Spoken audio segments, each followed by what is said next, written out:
Environ 2 heures d'échange ce vendredi à Korogo entre le président de la République Alassane Ouattara et les cadres ainsi que les chefs traditionnels de la région des Savanes, à savoir le Poro, la Bagoué et le Tiologo. Même si tout est dit, dans une ambiance comme en famille, le sujet qui les réunit ne mérite pas d'être pris à la légère en toutes circonstances, car il s'agit bien de l'élection présidentielle du 31 octobre 2020. C'est justement la raison qui amène des guides religieux présents à cette rencontre à rassurer le chef de l'État quant à la protection divine sur ce scrutin, pourvu qu'il se déroule dans un climat apaisé. Il en est de même pour le porte-parole des cadres, à l'instar de celui des chefs traditionnels, Coulibaly Brahima, d'assurer le président Alassane Ouattara du soutien de toute la région en vue de sa victoire à cette élection. Monsieur le Président, les cadres de la Bagoué, du Poro et du Tiologo sont là, devant vous, témoins de tout ce que vous avez réalisé, témoins de vos combats et des défis que vous avez toujours su relever. Nous laissons aux jeunes cadres et aux générations futures le soin d'écrire votre histoire et de perpétuer votre pensée.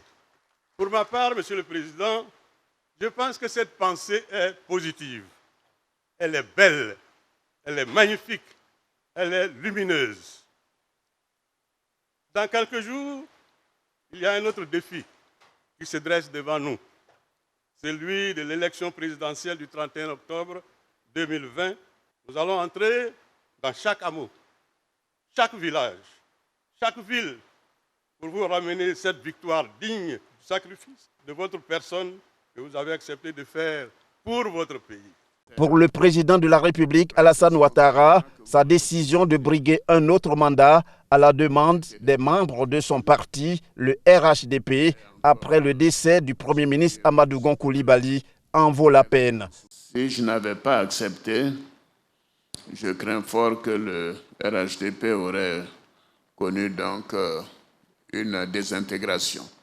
J'ai décidé d'accepter, de prendre cette décision, de me présenter pour ce nouveau mandat. Ce n'était pas une décision facile, mais je le fais, je pense, pour le pays, pour nos concitoyens, mais je le fais également pour rassembler les Ivoiriens.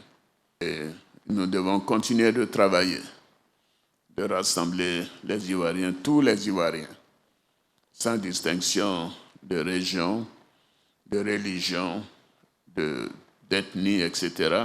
Mieux, le chef de l'État, pour une paix durable en Côte d'Ivoire, dit se sentir obligé d'aller à cette élection. Je dois avouer très sincèrement que j'effectue ce mandat par obligation. Par obligation. Parce que bien l'année prochaine, j'aurai 80 ans. Et ceux qui sont de ma génération, et certains sont là, doivent savoir que travailler 12 à 14 heures par jour, quand on a 80 ans, ce n'est pas facile.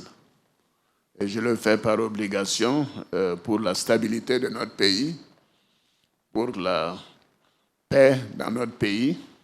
C'est important de penser au futur et de penser à une génération de personnes qui sont attachés à la paix et qui sont attachés à la nécessité pour la Côte d'Ivoire de continuer dans la paix. Le président Alassane Ouattara s'est par la suite félicité de la bonne ambiance qui a prévalu au cours de cette rencontre. Il a remercié ses hôtes pour les présents qui lui ont offert sous plusieurs formes. La première partie, composé de vivres, notamment des bœufs, des ignames ainsi que des pintades, et la deuxième partie n'étant rien d'autre que sa victoire au soir du 31 octobre 2020.